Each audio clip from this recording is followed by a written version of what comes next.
Hai Dex Channel, senang sekali saya Kezia7 kembali menemani Anda di program Women's Talk yang menghadirkan wanita inspiratif di tanah air. Dan pada kesempatan kali ini saya sudah berada di El Nusa, di mana pada hari ini saya akan berbincang dengan salah seorang pemimpin wanita yang memiliki peranan penting dalam pengembangan usaha El Nusa. Siapa beliau? Langsung saja ikuti selengkapnya di Women's Talk.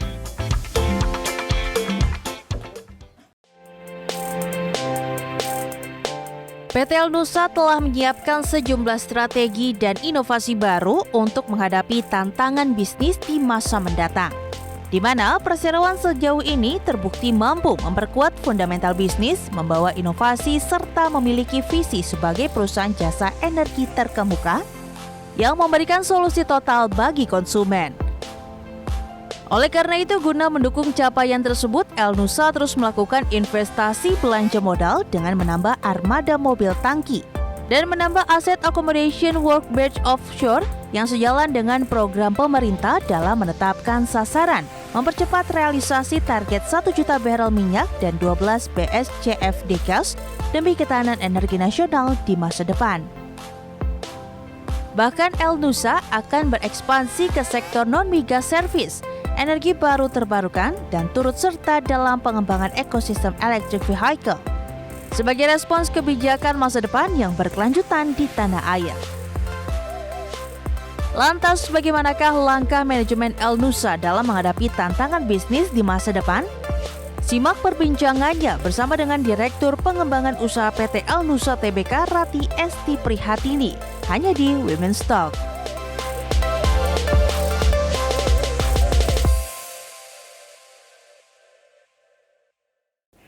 Halo Bu Ade. Hai, apa kabar Keisha? Baik, Ibu apa kabar? Alhamdulillah baik. Sangat prima, sangat terlihat sehat dan sangat terlihat segar ya Bu. Alhamdulillah. Salam sehat Ibu, terima kasih kami boleh berkunjung di kantor El Nusa. Pemirsa Women's Talk, sekarang saya sudah bersama dengan Ibu Rati Esti selaku Direktur Pengembangan Usaha dari PT El Nusa Tbk. Ibu senang sekali bisa ada di sini, langsung merasakan vibes kantor. Aduh, dan aura gitu Ibu ya? yang segar ya. Ibu melihat kalau industri energi dan sektor energi saat ini memang melihat banyak gejolak dan juga ada volatilitas harga. Kemudian begitu banyak ada pressure dari internasional, tapi juga di dalam negeri juga menjadi salah satu sektor yang didukung oleh pemerintah. Nah, melihat seperti ini, Bu Ade melihat kondisi yang ada, bagaimana tanggapan Ibu? Itu tuh memang sekarang itu akan menjadi hot topic ya. Nah, kalau kita melihat bahwa bisnis energi di Indonesia ini ataupun di dunia ini tuh sangat menjanjikan. Contohnya, sekarang seperti Keisha ketahui harga oil price itu sekitar 80 sampai 90. Yeah. Itu artinya apa? Marak pertumbuhan aktivitas di sektor hulu migas Indonesia. Ditambah juga dengan pertumbuhan ekonomi Indonesia yang terjaga nih. Yeah. Nah, itu sehingga adanya peningkatan energi demand yang luar biasa. Dan itu juga mengakibatkan sektor hilir juga terimpact juga. Sehingga dengan adanya bisnis energi ini bagus juga untuk bagi hilir maupun hulu, especially kita yang bekerja di sektor migas di Indonesia. Kalau melihat pertumbuhannya dan pertumbuhan secara sektor migas di Indonesia, apakah masih memiliki potensial, masih kuatkah kalau dari pandangan Bu Ade? Wah, masih banyak ya. Jadi kalau kita ketahui bahwa sebetulnya yang tadi saya bilang, bisnis ini menjanjikan kok. Dan menurut analisa-analisa konsultan yang dipakai internasional, itu akan continue tetap tumbuh. Tetap tumbuh. Nah, memang dengan sekarang kan kita dengan energy fuel ya, energi yang berbasis fossil fuel. Nah, itu akan tetap tumbuh. Akan tetapi bersamanya dengan energi yang berbasis fuel ini akan juga ada isu juga tuh terkait dengan lingkungan. Iya. Nah, makanya itu akan turun tuh di tahun sekitar dipredik menurut analisanya di 2050. Nah, itu akan diisi oleh energi baru terbarukan, di mana peran dari hidrogen, solar, dan wind itu akan menggantikan nih. Tentu secara ada tahap-tahapnya. Dengan energi hijau ya. Betul. Dari El Nusa sendiri kalau menghadapi dengan adanya transisi energi dari fossil fuel kemudian menjadi energi hijau, apakah ada kemudian penyesuaian? Tentunya ada. Jadi strategi dari El Nusa di sini adalah El-Nusa tuh akan tetap fokus kepada industri migas ini. Tentunya kita juga harus fleksibel dan adaptif terhadap perubahan dalam segi sektor energi. Nah, El-Nusa sekarang sudah mulai berdiskusi dengan para pihak terkait dengan energi baru terbarukan. Dan itu El-Nusa akan fokus terhadap future untuk El-Nusa ke depannya. Adakah salah satu target atau strategi ke depan, Bu, terkait dengan energi hijau? Ada mimpi-mimpi yang dicanangkan oleh El-Nusa ke energi hijau, energi baru terbarukan? Betul. El-Nusa ini benar-benar kita bermimpi ya. Yang kita bermimpi memang seorang itu harus bermimpi. Dan El-Nusa juga, oh gitu ya. Jadi El-Nusa itu juga mempunyai short term, mid term, dan long term. Memang seperti kita ketahui bahwa energi baru terbarukan itu akan mulai startupnya sekitar mulai di 2050 menurut Alfa Analisa. Tapi El-Nusa itu juga sendiri sudah mulai nih sekarang nih kita bermimpi, kita berdiskusi dengan juga dengan kita ngikut juga kita diskusi juga dengan pihak kementerian, juga dengan subholding upstream sebagai our father, subholding upstream kan El-Nusa part of dari subsidiary dari subholding upstream, dan juga kita ikut event-event, dan juga kita juga berdiskusi dengan para pakar terkait dengan hal ini, dan we are going there. Jadi sekarang kita ada beberapa perjanjian dalam MOU kita untuk supaya ikut serta partisipasi dalam hal ini untuk energi transisi ini. Dari tantangannya, kalau tadi bicara mengenai potensi yang besar, pertumbuhan yang masih kuat, sektor energi kita yang bisa dibilang masih terjaga ya, Bu. Ada kendala-kendala apa yang kalau Ibu lihat sektor energi untuk bisa kemudian bertransisi dengan baik, seimbang, tidak hanya untuk El-Nusa, tapi secara keseluruhan, apa challenge-nya, Bu? Nah, challenge-nya adalah menurut itu ya adalah terkait dengan volatility dari harga gas. Nah, nomor 2 adalah terkait dengan teknologi driven. Sekarang ada namanya artificial lift intelligence, di mana misalnya orang mengerjakan tadinya misalnya untuk seismik dan skala perubahan hari sekarang hanya waktu perlu 2 jam. Nah, 3 yang dibilang energi transisi itu. Nah, El-Nusa dalam hal ini turut berpartisipasi aktif untuk menghadirkan itu. Tentu kita harus mapping. Sejak kita sekarang sudah ada nih embrio-embrionya terkait dengan hal ini. Jadi memang belum bisa didisclose karena memang kita memerlukan in-depth evaluations agar kita benar matang bisnis mana yang akan kita ambil demi kehidupan kelangsungan El-Nusa di masa depan. Oke, menarik. Saya semakin penasaran pemirsa Women's Talk, apalagi mendengar El-Nusa siap dan aktif tadi. Sudah Tentunya ada kata dong. kerjanya. Dan kita akan ngobrol lebih lagi ya, Bu, mungkin ya bersama Ibu setelah jeda berikut tetap di Women's Talk. Kita lebih baik duduk yuk. Boleh, Bu.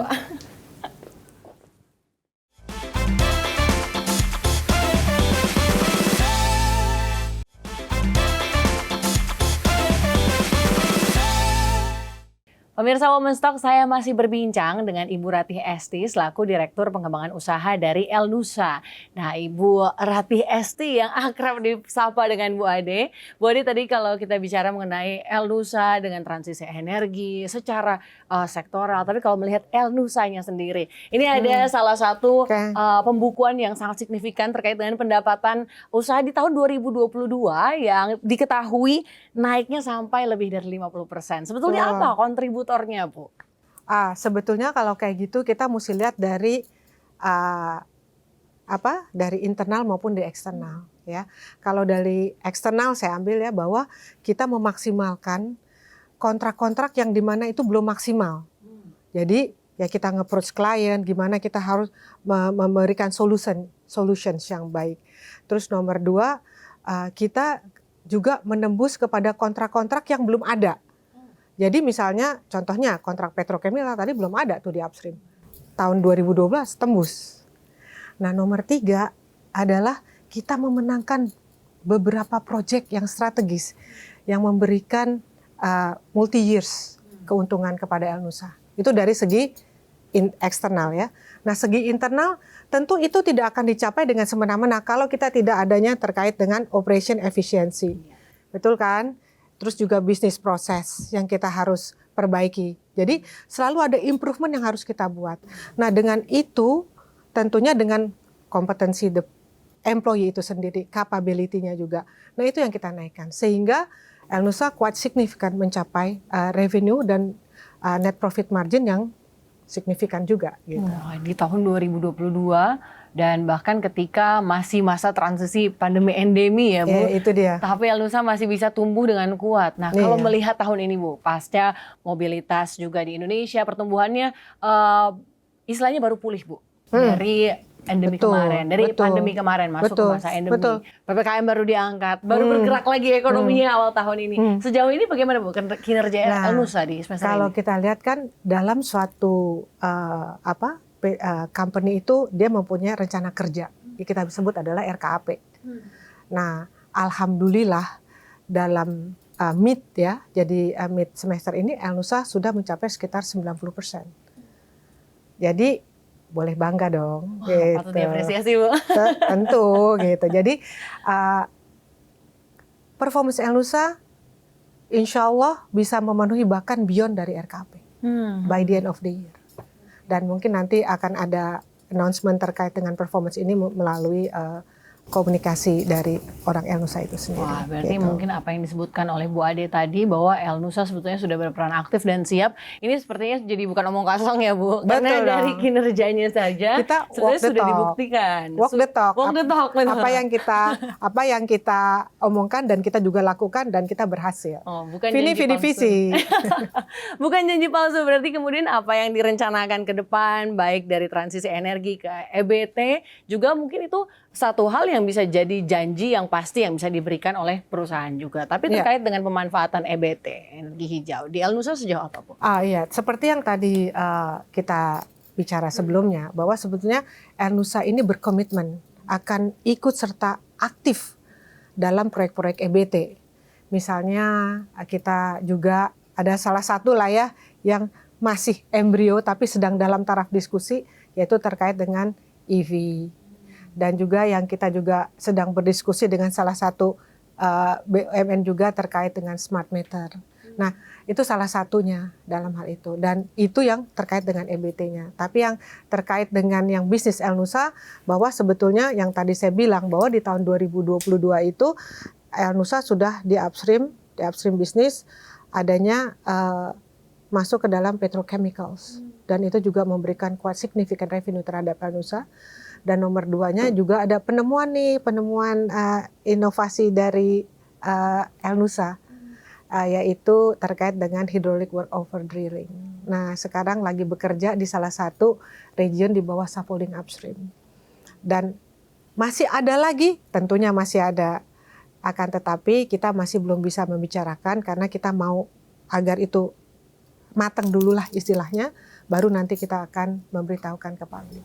Dengan ada perluasan atau ekspansi atau pengembangan usaha sejauh ini sudah ada apa saja Bu yang ada dalam istilahnya target-target atau jalannya Elnusa untuk di pipeline yang ada pengembangan apa aja? Yang pasti di dalam pipeline Elnusa itu EBT pastinya ada.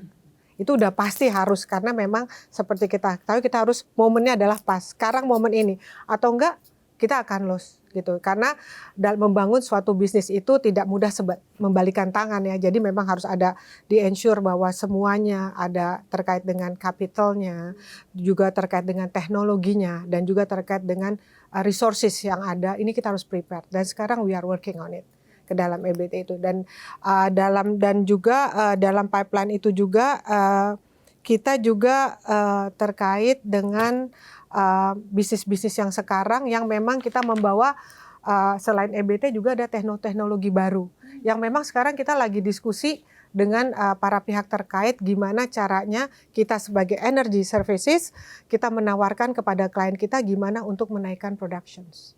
Itu sekarang lagi working on it, sekarang lagi sedang ada beberapa yang sekarang kita lagi bekerja. Oh, berarti kemudian bukan hanya transisinya saja, tapi tidak juga hanya dari capitalnya saja, Betul. tapi juga dari sisi teknologinya. Betul. Juga ya Bu. Karena teknologi itu di-create untuk supaya menjadi efisien dan menjadi lebih baik. Itu dia. Ini riding the wave digitalization ini Elnusa. Exactly. Kan tadi saya bilang tuh bisnis the oil and gas tergantung salah satunya adalah teknologi driven. di mana ada big data, artificial lift dan terkait dengan itu. Jadi memang kita nggak akan bisa lepas dari kemajuan teknologi. Pengembangan usaha yang sebesar ini sejauh sebetulnya ini seberapa maksimal kemudian pengembangan usaha yang dikerjakan oleh Elnusa ini dapat berkontribusi khususnya bagi kinerja perusahaan. Iya. Jadi saya mau bilang nih, Elnusa itu mempunyai resilience, DNA resilience ya, dan juga inovasi yang terbukti menyumbangkan terhadap revenue dari Elnusa itu sendiri yang continue terus kita lakukan. Yang sekarang saya bilang pada Keisha bahwa sebetulnya kita sekarang ada beberapa inovasi dan juga teknologi yang akan kita bring up dari luar dan tujuannya adalah untuk supaya menaikkan produksi terutama karena kita adalah subholding upstream Pertamina, kita tawarkan di region 1 maupun sampai region 4. Oke. Ini mungkin ada salah satu yang menarik, Bu. Kalau melihat transisi energi di Indonesia khususnya, ini banyak sekali ada pendapat-pendapat mengenai bahwa transisi energi ini mahal istilahnya, Bu. Costly lah. Kalau bagi bukan hanya perusahaan baik kecil maupun besar, bahkan BUMN juga merasakan hal itu.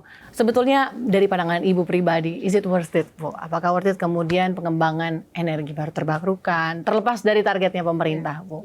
How is it important, apalagi khususnya untuk sektor energi? Sektor energi. Yang tadi saya bilang analisa itu sekitar 2050 di mana energi baru terbarukan akan men-take over energi yang berbasis fossil fuel. Dan worth it itu untuk dipersu untuk lebih lanjut. Karena memang itu adalah kedepannya. Di mana saya yakin ada beberapa PSC, Production Sharing Contract, sudah menyatakan dia akan terhadap ke go green. Nah, kita juga Elnusa sebagai penyedia services energi terintegrasi dengan menawarkan dengan solusi total. Dan kita sudah is going there. Jadi semua itu ada cost-nya pasti. Tapi akan tetapi juga worth karena kalau kita tidak mengikuti teknologi, kita akan malah justru akan terbelakang, bahkan kita tidak akan dipakai di market. Setuju. Wah, gitu. Memang ini jadi masa depan sebetulnya Exactly. ya, Bu. Jadi kemudian yang akhirnya tidak mengarah ke sana, ya itu kemudian tertinggal di industri Betul, ini ya, Bu. setuju banget. Jadi harus, kalau tadi dari Bu Ade, riding the wave ya. Mengikuti perkembangan yang ada, mungkin dengan target-target pemerintah juga ke energi yang berkelanjutan. Tapi di satu sisi tetap sektor migas tetap kuat, ini bisa jadi masa depan Indonesia, khususnya berkontribusi besar bagi perekonomian kita. Pemirsa Women's Talk, jangan kemana-mana. Usai jeda saya masih akan berbincang dengan Bu Ade, tetap di Women's Talk.